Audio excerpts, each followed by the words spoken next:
Hello friends, मैं हूं गोविंद और एक बार फिर से स्वागत है आपका हमारे चैनल स्पोर्ट्स क्रीडा में। और मैं हूं content creator, blogger, article writer. तो ये सारी चीज़ें मैं करता हूं। मेरी वेबसाइट भी है जिस पे मैं पबजी मोबाइल, क्रिकेट और स्पोर्ट्स से रिलेटेड जो भी न्यूज़ और इन्फॉर्मेशन मुझे लिखना आता है या फिर मुझे इन्फॉर्मेशन होती है उस पर मैं आर्टिकल्स लिखता हूँ या फिर कंटेंट लिखता हूँ। तो गाइस, इस वीडियो में हम जानने वाले हैं कि कैसे पबजी मोबाइल इंडिया में खेल सकते हैं। तो इससे पहले हम आगे बढ़े कुछ चीज़ें जान लें। आप सभी को पता है कि जब ब्लॉक हुआ था तो बेहद ही समस्या हुई थी 2 सितंबर को।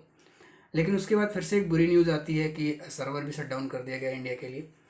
तो ये एक और भयंकर न्यूज़ थी क्योंकि उसके बाद भी लोगों ने खेलना कम हुआ था, ऐसा नहीं है। बहुत से लोग बड़े बड़े जो यूट्यूबर्स और स्ट्रीमर्स थे वो शिफ्ट हो गए थे दूसरे गेम पे।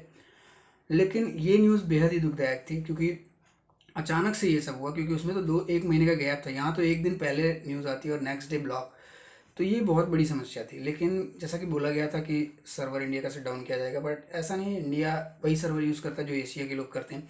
मतलब एशिया में आने वाली जितनी भी कंट्रीज़ हैं वो उस सर्वर को यूज़ करते हैं। तो सिर्फ एक्सेस रोक दिया गया है, और वो भी उनके लिए जो इंडियन नेटवर्क कंपनीज को आईएसपीज यूज़ कर रहे हैं। अब जैसे मान के चलिए इंडिया में एयरटेल, जियो, आइडिया, वोडाफोन या फिर जितने भी ये वाईफाई वगैरह वाली कंपनीज हैं उनके एक्सेस को ब्लॉक कर दिया गया है। मतलब वो नेटवर्क अगर आप यूज़ कर रहे हैं तो आप एशिया के सर्वर पे कनेक्ट नहीं हो सकते। एशिया के क्या मतलब, पबजी के किसी भी सर्वर पे कनेक्ट नहीं हो सकते हैं।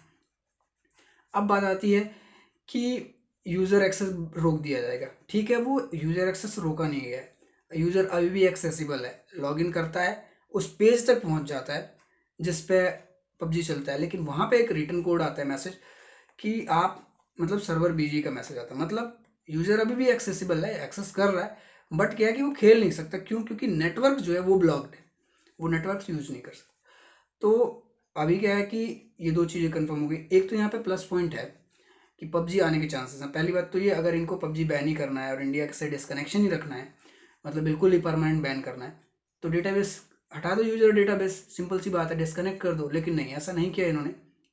क्योंकि जब मैंने वीपीएन डाउनलोड किया और इंस्टॉल करके फिर उसको मैंने लोकेशन चेंज करके जब मैंने एक्सेस किया तो पबजी एक्सेसिबल था और पबजी प्रॉपर चल रहा था। बस ये थोड़ा सा पिंग हाई इशू रहेगा क्योंकि मतलब सिंगापुर लोकेशन सेलेक्ट करता हूँ, या फिर देखिए सिंगापुर ही नियरेस्ट अभी लोकेशन है जिसके थ्रू आप 100 से 200 के बीच में पिंग के साथ खेल सकते हैं।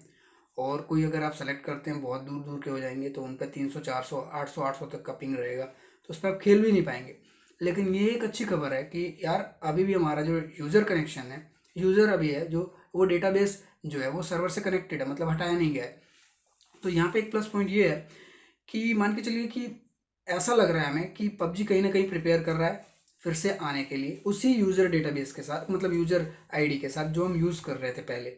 या फिर कुछ दिनों बाद, एक जो नेगेटिव पॉइंट है, या फिर ऐसा हो कि अभी उसने नेटवर्क ब्लॉक किए हैं कि इंडियन नेटवर्क नहीं एक्सेस कर सकते उस सर्वर को, उसके सर्वर को। लेकिन अब क्या पता चले कि कुछ टाइम बाद वो यूज़र डेटाबेस में जो रखी हुई डेटा है उसको भी हटा दे या डिस्कनेक्ट कर दे, तो दिक्कत हो सकती है। लेकिन ऐसा लग नहीं रहा देख के कि ऐसा होने वाला है।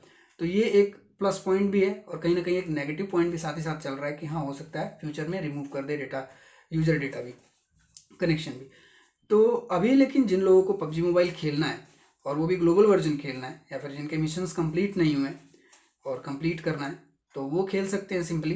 लेकिन उनके पास एटलीस्ट 20 to 30 Mbps की इंटरनेट स्पीड होनी चाहिए। और वैसे तो खेलने को वो नॉर्मल जियो वगैरह का जहाँ पे अच्छा नेटवर्क है वहाँ भी, उससे भी खेल सकते हैं। लेकिन उसके लिए आपको वीपीएन डाउनलोड करना पड़ेगा, और जिसका लिंक मैं डिस्क्रिप्शन में दे रहा हूँ गाइस, वहाँ से जाके आप इजीली डाउनलोड करिए। डाउनलोड करने के बाद, इंस्टॉल करने के बाद आपको ऑन करना है वीपीएन और सेलेक्ट करना है सिंगापुर लोकेशन जो नियरेस्ट टू इंडिया है। बांग्लादेश वगैरह का वैसे ऑप्शन नहीं आता है, नहीं तो बांग्लादेश भी शायद ज़्यादा पास है इंडिया के, और वहाँ से भी आप यूज़ कर सकते हैं। तो अभी क्या है कि वहाँ से आप कनेक्ट करिए और पबजी लॉन्च करिए।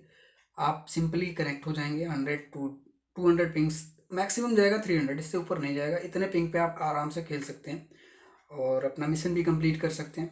और नेक्स्ट सीजन तक अगर यूजर डेटाबेस कनेक्शन डिस्कनेक्ट नहीं होता सर्वर से, देन आप आराम से नेक्स्ट सीजन का रॉयल पास भी ले सकते हैं। और उसके अलावा भी ऑप्शंस हैं। अगर मान के चलिए कि पबजी मोबाइल जो ग्लोबल है वो इंडिया में बैन ही रहता है, तो भी आपके पास ऑप्शन है पबजी मोबाइल खेलने का। यार आप वियतनाम, कोरियन वर्जन, बहुत सारे वर्जन्स हैं। और बहुत सारे यूट्यूबर और गेम प्लेयर्स जो हैं, मतलब पबजी को खेलने वाले शिफ्ट भी हो चुके हैं अब तक इन पे कोरियन वर्जन पे, तो वो भी आप डाउनलोड कर सकते हैं। वेबसाइट का जो लिंक है ना उसमें आपको मिल जाएंगी सारी चीज़ें। मैं मतलब कोशिश कर रहा हूँ कि वेबसाइट पे जो चीज़ें डाल रहा हूँ वो मतलब जो यूट्यूब पे मैं बता रहा हूँ वो चीज़ें वेबसाइट पे भी अवेलेबल हो, ताकि आपको इधर उधर ढूंढना ना पड़े कि ये लिंक कहाँ है वो लिंक कहाँ है। सारी चीज़ें मैं एक्सेस कराने की पूरी कोशिश कर रहा हूँ। तो ये है, तो वहाँ से आप जाके आराम से खेल सकते हैं। तो फिलहाल मेरा जो मेन मोटिव था यही था बताना कि आप अभी भी एक्सेस कर सकते हैं। आपका यूजर डेटाबेस कनेक्शन जो बना हुआ है, आपका यूज़र भी अभी भी एक्सेसिबल है, यूज़र आईडी। तो इसमें कोई दो राय नहीं है और खुशी की बात है। कहीं ना कहीं उम्मीद की जा रही है क्राफ्टन के साथ मर्जर के बाद आ जाए। वैसे कोरियन जो वर्जन है बहुत से लोग कहते हैं टेंसेंट का, उसमें कोई रोल नहीं है। हो सकता है पब्लिशर राइट ना हो, लेकिन जो डेवलपमेंट में हाथ है उसमें और टेंसेंट का भी हाथ है कहीं ना कहीं, क्योंकि अभी भी जो कोरियन वर्जन आप गेम ओन करोगे तो लास्ट में आता है टेंसेंट स्टूडियो का कुछ ना कुछ कंट्रीब्यूशन है उसमें। तो ये है। लेकिन एक चीज़ और मैं बता दूं गाइस, जैसे कि हम इंडियन हैं और हमें इंडियन रूल एंड रेगुलेशन जो गवर्नमेंट के हैं पॉलिसीज़ हैं उन्हें मानना ही पड़ता है। तो ये सिर्फ एक टेस्टिंग पर्पज़ के लिए बता रहा हूँ कि आप ये चीज़ें कर सकते हैं, ऐसे खेल सकते हैं। लेकिन रेकमेंड नहीं करूँगा कि आप ये चीज़ें करें, क्योंकि अगर हमारी गवर्नमेंट ने बैन कर दिया है कोई चीज़ और उस पर इतनी सारी चीज़ें चल रही थी, मतलब बहुत सारी समस्याएं चल रही थी चाइना के साथ, और हमारा कंट्री फर्स्ट है तो हमारे लिए, तो मैं रेकमेंड नहीं करता हूँ। हाँ लेकिन टेस्ट कर सकते हैं। मान के चलिए किसी का यार कुछ मिशंस बचे हैं, कुछ यूसी आ सकते हैं वापस, तो वो कर लें, मुझे कोई दिक्कत नहीं है। पर रेगुलर प्ले के लिए आप नहीं कर सकते हैं, मैं रेकमेंड नहीं करता। तो थैंक यू फॉर वॉचिंग। एक बार हमारी वेबसाइट पर भी विजिट करें www.sportskrida.com पे, और हम मिलेंगे नेक्स्ट वीडियो में नई इन्फॉर्मेशन के साथ। इसके तब तक के लिए bye bye, take care, thank you for watching.